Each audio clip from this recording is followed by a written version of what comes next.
ආයුබෝවන් පුංචි දුවේ පුතේ ඔන්න අදත් හෝම් ස්කූල් ටීචර් ආවා ඕගොල්ලොත් එක්ක ලස්සන පුංචි වැඩක් කරන්න. හරිද? ඉතින් ඕගොල්ලෝ අද එක print out එකක් ගන්න පුළුවන්. කොහොමද හවසනේ මේ වැඩේ කරන්නේ? එහෙම නැත්නම් අම්මලාට කියලා ඇඳ ගන්න පුළුවන් මෙන්න මේ වගේ දොඩම් ගෙඩියක්. ලස්සන බෝලයක් ඇඳලා කොළ දෙකක් දාලා අම්මලාට කියලා මේ විදිහට ඇඳ ගන්න පුළුවන්. තේරුණාද? එහෙම නැත්නම් මොකද? print එකක් ගන්න පුළුවන්. ඉතින් මේක ඕනේ. ඒ වගේම කාබන් කොලයක්. මේ වගේ කාබන් කොලයක් ඕනේ.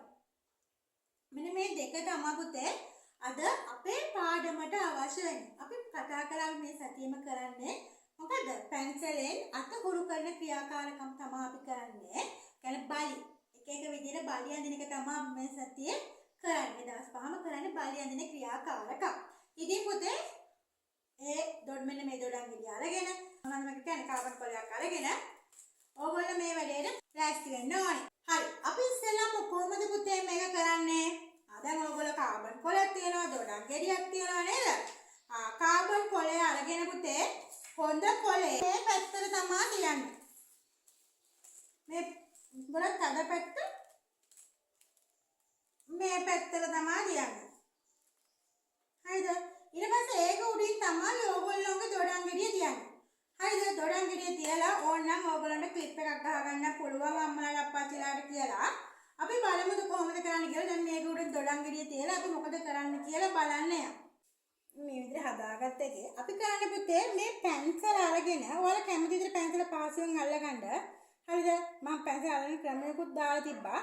ඒ විදිහට ඒ ක්‍රියාකාරකම් කරලා හරි පැන්සල අරගෙන මෙතන මම ඕගොල්ලන්ට කියනවා වගේ මෙහෙම අරගෙන මේ පැත්තෙන් මෙන්න මෙහෙම අත අරගෙන ඒනේ තුඩ හරි ඒ විදිහට හරි ඕගොල්ලෝ වමත් නම් ඒ අදාළ පහසු ඕනම ක්‍රමයකට පැන්සල අල්ලගෙන පුතේ පැන්සල එක එක්කෙනාට හුරු වෙන ක්‍රම වෙනස්නේ. ඉතින් Taman කැමති විදිහට පැන්සල තමයි පහසු විදිහට මේ විදිහට අල්ලගෙන මේකේ මෙන්න මෙහෙම කුරුටු ගාන තමයි පුතේ තියෙන්නේ. හැබැයි මේ කුරුටු ගාන එක මේ සීමාවෙන් මේ තියෙන මේ රවුම තියෙනව නේද? මෙන්න මේ සීමාවෙන් එහාට යන්න බෑ. මේ ගෙඩිය ඇතුළ තමයි කුරුටු ගන්න ඕන. ඔයාලා කැමති විදිහට කුරුටු ගන්න අත තද කරලා.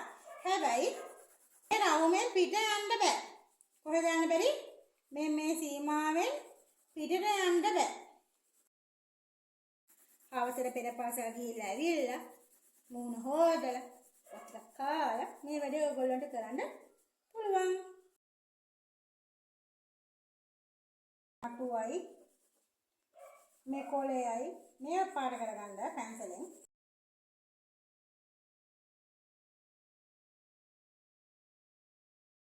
ඔයාලට මේ අමාරු නම් මෙච්චර ලොකු රූපයක් ගන්න එපා. පොඩි දොඩම් ගෙඩියක් අඳ ගන්න පුතේ ඈ. දැන් ඔන්න මැජික් එක කරන්න යන්නේ. දැන් අපි පැන්සලෙන් මේ ගෙඩියන් පාට කරගත්තනේ. හැබැයි පිට යන්න නෙවෙයි සීමාව ඇතුළේ මෙන්න මේ රවුම කියන සීමාව ඇතුළේ අපි මේක පැන්සලෙන් පාට කරගත්තා.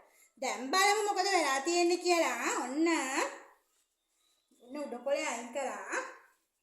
ඔන්න ඊළඟ කොලේත් අයින් කරනවා. මෙන්න මැජික් එක දැක්කද? දැන් හරි නේද? අපි දැන් මේක උඩ ඇඳලා මෙන්න මැජික් එක ආව නේද? හැමෝටම ආව නේද මැජික් දොඩම් ගෙඩිය? ඔන්න එහෙනම් අද අපි මැජික් දොඩම් ගෙඩියකුත් හදුවා. එහෙම නේද? ඒකනේ. හරි. අපි බලමුද අපි පළවෙනි දවසේ මොනවද කරේ කියලා? පළවෙනි දවසේ අපි කරේ මොනවද? අපි බලි ඇඳනේ. මැජික් බලනේ. මැජික් බලි නිකන් බලි නෙවෙයි මැජික් බලි ඇඳා. ඊට අපි දෙවෙනි දවසේ මොකද කරේ? දෙවෙනි දවසෙත් අපි එහෙම තමයි එක පැත්තකට එළිය ඇඳලා නේද? එක පැත්තකට එළිය ඇඳලා ලස්සන හා පැන්චෙකුත් අපි මතු කරගත්තා. එතකොට අද අපි මොකද කරේ? අද අපි කරේ මැජික් දොඩම් ගෙඩියක් හදපු එකද ඇඳපු එකද? මතු කරගත් එක මැජික් දොඩම් ගෙඩියක්. එහෙනම් අපි ඔන්න අම්මලාට කියලා ඔන්න අද අපි හදාගත්ත නැත්නම් අපි මතු කරගත්ත මැජික් දොඩම් ගෙඩියක් ඔයාලගේ මේ ෆයිල් එකට මේ විදිහට එකතු කරගන්න පුතේ. මේ අපි කරපු වැඩනේ ශාවයා කරපු වැඩනේ අපි නෙවෙයි. ශානියා මම එහෙම බලනකොට තව ගොඩාක් අපිට මෙහෙම එකතු වෙනවානේ.